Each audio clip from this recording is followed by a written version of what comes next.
ಆಕಾಶವಾಣಿ ಪ್ರದೇಶ ಸಮಾಚಾರ ಓದುತ್ತಿರುವವರು ಕುಮಾರಿ ಕೇವಳ.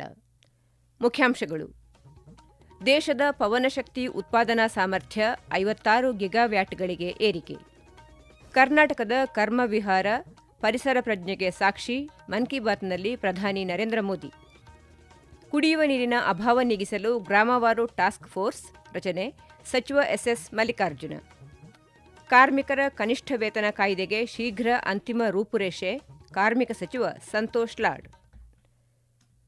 ಭಾರತದ ಅಭಿವೃದ್ಧಿಯಲ್ಲಿ ಪವನಶಕ್ತಿಯು ಹೊಸ ಗಾಥೆಯನ್ನು ಬರೆಯುತ್ತಿದೆ. ದೇಶ ಇತ್ತೀಚೆಗೆ ಪವನಶಕ್ತಿಯಲ್ಲಿ ಪ್ರಮುಖ ಮೈಲಿಗಲ್ಲು ಸಾಧಿಸಿದೆ. ದೇಶದ ಪವನಶಕ್ತಿ ಉತ್ಪಾದನಾ ಸಾಮರ್ಥ್ಯವು ಈಗ 56 ಗಿಗಾವ್ಯಾಟ್ಗಳನ್ನು ಮೀರಿದೆ ಎಂದು ಪ್ರಧಾನಿ ನರೇಂದ್ರ ಮೋದಿ ಹೇಳಿದ್ದಾರೆ. ಆಕಾಶವಾಣಿಯ ಜನಪ್ರಿಯ ಕಾರ್ಯಕ್ರಮ ಮನ್ ಕಿ ಬಾತ್ನ 133ನೇ ಆವೃತ್ತಿಯಲ್ಲಿಂದು ಭಾರತೀಯರನ್ನು ಉದ್ದೇಶಿಸಿ ತಮ್ಮ ಮನದ ಮಾತು ಹಂಚಿಕೊಂಡಿರುವ ಅವರು, ಕಳೆದ 1 ವರ್ಷದಲ್ಲಿ ಸುಮಾರು 6 ಗಿಗಾವ್ಯಾಟ್ಗಳಷ್ಟು ಪವನಶಕ್ತಿ ಸಾಮರ್ಥ್ಯವನ್ನು ಹೊಸದಾಗಿ ಸೇರಿಸಲಾಗಿದೆ. ಪವನಶಕ್ತಿಯಲ್ಲಿ ವೇಗವಾಗಿ ಭಾರತ ಪ್ರಗತಿ ಸಾಧಿಸುತ್ತಿದೆ ಮತ್ತು ಜಗತ್ತು ನಮ್ಮ ಕಡೆಗೆ ದೃಷ್ಟಿ ನೆಟ್ಟಿದೆ. ಇಂದು ಭಾರತ ಪವನಶಕ್ತಿ ಸಾಮರ್ಥ್ಯದಲ್ಲಿ ವಿಶ್ವದಲ್ಲಿ 4ನೇ ಸ್ಥಾನದಲ್ಲಿದೆ. ಇದು ಎಂಜಿನಿಯರ್ಗಳ ಕಠಿಣ ಪರಿಶ್ರಮ, ಯುವಕರ ಶ್ರದ್ಧೆ ಮತ್ತು ರಾಷ್ಟ್ರದ ಸಾಮೂಹಿಕ ಇಚ್ಛಾಶಕ್ತಿಯ ಸಂಕೇತವಾಗಿದೆ ಎಂದರು. ಗುಜರಾತ್, ತಮಿಳುನಾಡು, ಮಹಾರಾಷ್ಟ್ರ, ರಾಜಸ್ಥಾನ ಸೇರಿದಂತೆ ದೇಶದ ಹಲವು ರಾಜ್ಯಗಳು ಈ ವಲಯದಲ್ಲಿ ಸಾಧನೆಯನ್ನು ಮೆರೆದಿವೆ. ಹಿಂದೆ ಮರುಭೂಮಿಗಳು ಮಾತ್ರ ಗೋಚರಿಸುತ್ತಿದ್ದಂತಹ ಗುಜರಾತ್ನ ಕಚ್, ಪಠಾಣ್ ಮತ್ತು ಬನಾಸ್ ಕಾಂಠಾದಂತಹ ಪ್ರದೇಶಗಳು ಈಗ ದೊಡ್ಡ ನವೀಕರಿಸಬಹುದಾದ ಇಂಧನ ಉದ್ಯಾನವನಗಳಿಗೆ ನೆಲೆಯಾಗಿವೆ. ಯುವಕರು ಇದರಿಂದ ಪ್ರಯೋಜನ ಪಡೆಯುತ್ತಿದ್ದಾರೆ, ಹೊಸ ಅವಕಾಶಗಳನ್ನು ಸೃಷ್ಟಿಸಿ ಹೊಸ ಕೌಶಲ್ಯಗಳನ್ನು ಅಭಿವೃದ್ಧಿಪಡಿಸುತ್ತಿದ್ದಾರೆ ಮತ್ತು ಇದರಿಂದಾಗಿ ಉದ್ಯೋಗಕ್ಕಾಗಿ ಹೊಸ ಮಾರ್ಗಗಳು ತೆರೆದುಕೊಳ್ಳುತ್ತಿವೆ ಎಂದು ಅವರು ವಿವರಿಸಿದರು. ಭಾರತದ ಅಭಿವೃದ್ಧಿಗೆ ಸೌರಶಕ್ತಿ ಮತ್ತು ಪವನಶಕ್ತಿ ಅತ್ಯಗತ್ಯವಾಗಿವೆ. ದೇಶವಾಸಿಗಳೆಲ್ಲರೂ ವಿದ್ಯುತ್ ಉಳಿತಾಯ ಮಾಡಬೇಕಿದೆ, ಶುದ್ಧ ಇಂಧನವನ್ನು ಅಳವಡಿಸಿಕೊಳ್ಳಬೇಕಿದೆ. ದೇಶದ ಪ್ರತಿಯೊಂದು ಹಂತದಲ್ಲೂ ಇಂತಹ ಪ್ರಯತ್ನಗಳು ಅವಶ್ಯವಾಗಿವೆ, ಏಕೆಂದರೆ ಈ ಕ್ರಮಗಳಿಂದಲೇ ದೊಡ್ಡ ಮಟ್ಟದ ಬದಲಾವಣೆಯನ್ನು ಕಾಣಬಹುದಾಗಿದೆ ಎಂದು ಪ್ರಧಾನಿ ನರೇಂದ್ರ ಮೋದಿ ಸಲಹೆ ನೀಡಿದರು. आज यही पवन शक्ति भारत के विकास की नई कहानी लिख रही है. भारत ने हाल ही में पवन ऊर्जा यानी विंड एनर्जी में बड़ी उपलब्धि हासिल की है. अब भारत का wind energy generation capacity 56 gigawatt से अधिक हो चुकी है. पिछले एक साल में ही करीब 6 गीगावाट नई क्षमता जुड़ी है. विंड एनर्जी में भारत तेजी से आगे बढ़ रहा है और दुनिया भी हमारी तरफ देख रही है. ದಕ್ಷಿಣ ಅಮೆರಿಕದ ಚಿಲಿಯಲ್ಲಿರುವ ಒಂದು ಸಂಸ್ಥೆ ಭಗವಾನ್ ಬುದ್ಧನ ಬೋಧನೆಗಳನ್ನು ಪ್ರಚಾರ ಮಾಡುತ್ತಿದೆ.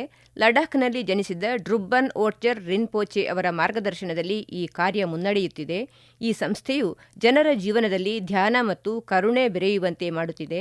ಕೊಚಿಗ್ವಾಜ್ ಕಣಿವೆಯಲ್ಲಿರುವ ಸ್ತೂಪವು ಜನರ ಮನದಲ್ಲಿ ಶಾಂತಿಯ ಭಾವನೆಯನ್ನು ಮೂಡಿಸುತ್ತದೆ ಎಂದು ಹೇಳಿದರು. ಬೌದ್ಧ ಸಂಪ್ರದಾಯವು ನಮಗೆ ಪ್ರಕೃತಿಯೊಂದಿಗೆ ಸಂಪರ್ಕ ಹೊಂದುವುದನ್ನು ಕಲಿಸುತ್ತದೆ. ದೇಶಾದ್ಯಂತ ಇಂತಹ ಪ್ರಯತ್ನಗಳು ನಡೆಯುತ್ತಲೇ ಇವೆ. ಕರ್ನಾಟಕದಲ್ಲಿರುವ ಕರ್ಮ ವಿಹಾರವು ಒಂದು ಉತ್ತಮ ಉದಾಹರಣೆಯಾಗಿದೆ. ಈ ವಿಹಾರವು 100 ಎಕರೆಗಳಷ್ಟು ವಿಸ್ತಾರವಾದ ರೋಮಾಂಚಕ ಅರಣ್ಯವನ್ನು ಹೊಂದಿದೆ. ಈ ಅರಣ್ಯದಲ್ಲಿ 700ಕ್ಕೂ ಹೆಚ್ಚು ಸ್ಥಳೀಯ ಮರಗಳನ್ನು ಸಂರಕ್ಷಿಸಲಾಗಿದೆ ಎಂದು ಅವರು ವಿವರಿಸಿದರು. बौद्ध परंपरा हमें प्रकृति से जुड़ना भी सिखाती है. भगवान बुद्ध को ज्ञान एक वृक्ष के नीचे मिला था. प्रकृति हमारे जीवन का अभिन्न हिस्सा है.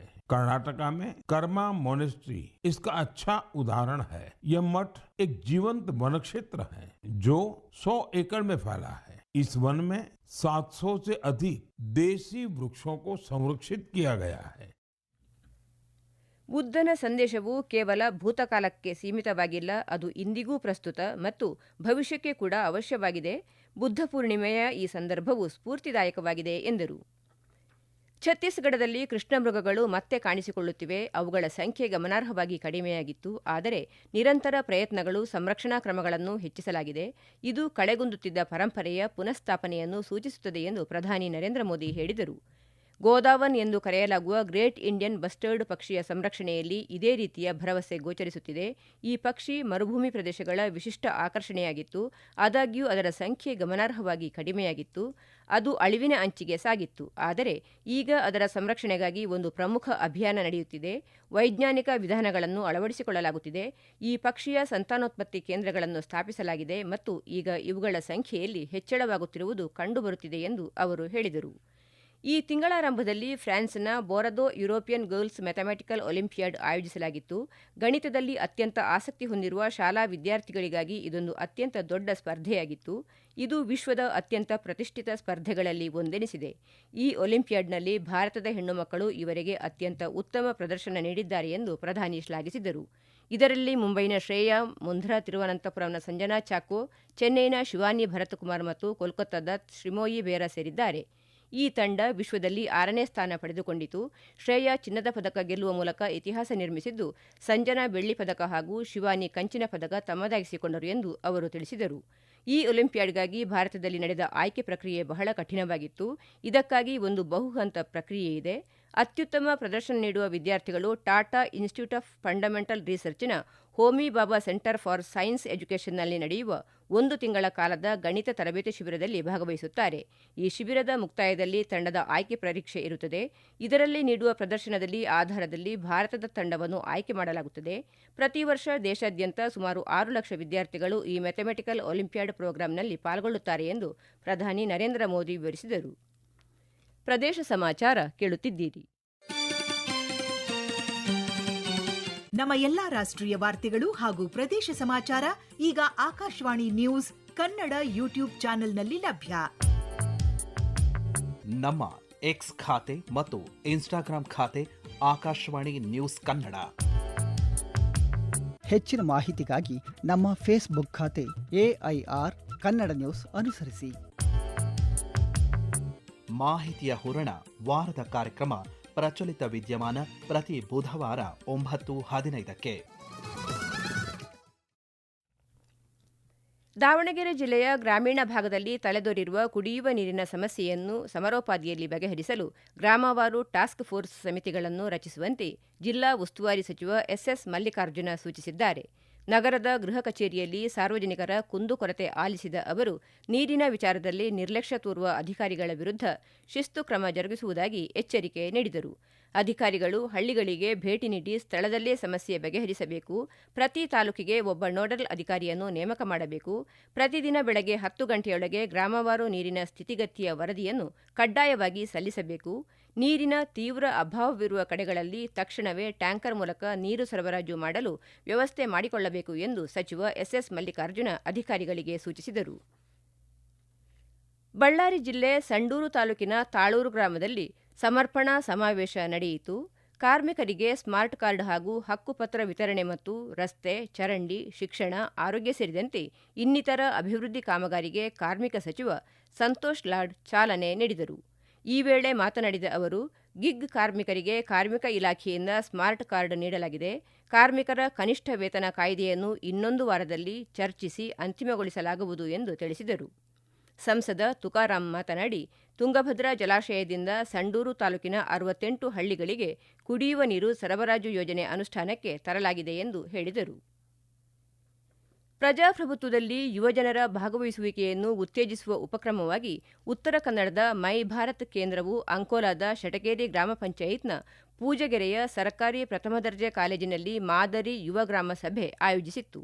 ಮಾದರಿ ಯುವ ಗ್ರಾಮ ಸಭೆಯು ಯುವ ನಾಗರಿಕರಿಗೆ ಪಂಚಾಯತ್ ರಾಜ್ ಸಂಸ್ಥೆಗಳ ಕಾರ್ಯವೈಖರಿಯ ಬಗ್ಗೆ ಶಿಕ್ಷಣ ನೀಡುವುದು ಮತ್ತು ಸಕ್ರಿಯ ನಾಗರಿಕ ತೊಡಗಿಸಿಕೊಳ್ಳುವಿಕೆಯನ್ನು ಪ್ರೋತ್ಸಾಹಿಸುವ ಗುರಿಯನ್ನು ಹೊಂದಿದೆ. ಅಣಕು ಗ್ರಾಮ ಸಭೆಯಲ್ಲಿ ಒಟ್ಟು 64 ಯುವಕರು ಸಕ್ರಿಯವಾಗಿ ಭಾಗವಹಿಸಿದ್ದರು. ಹಿಂದಿ ಭಾಷೆಯು ಭಾರತ ದೇಶದ ಸಂಸ್ಕೃತಿ, ಸಾಮಾಜಿಕ ಪ್ರಜ್ಞೆ ಮತ್ತು ಸಂಪರ್ಕ ಭಾಷೆಯಾಗಿದೆ.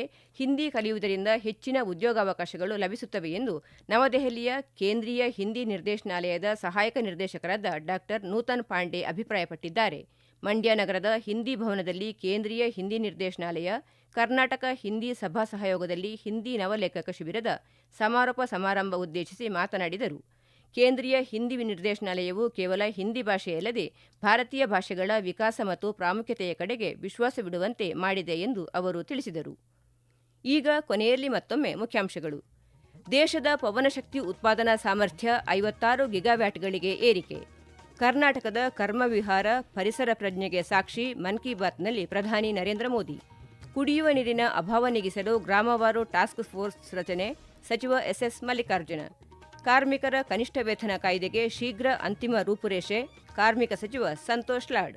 ಇಲ್ಲಿಗೆ ಪ್ರದೇಶ ಸಮಾಚಾರ ಮುಗಿಯಿತು. ನಮ್ಮ ಮುಂದಿನ ವಾರ್ತಾ ಪ್ರಸಾರ ಸಂಜೆ 6:40.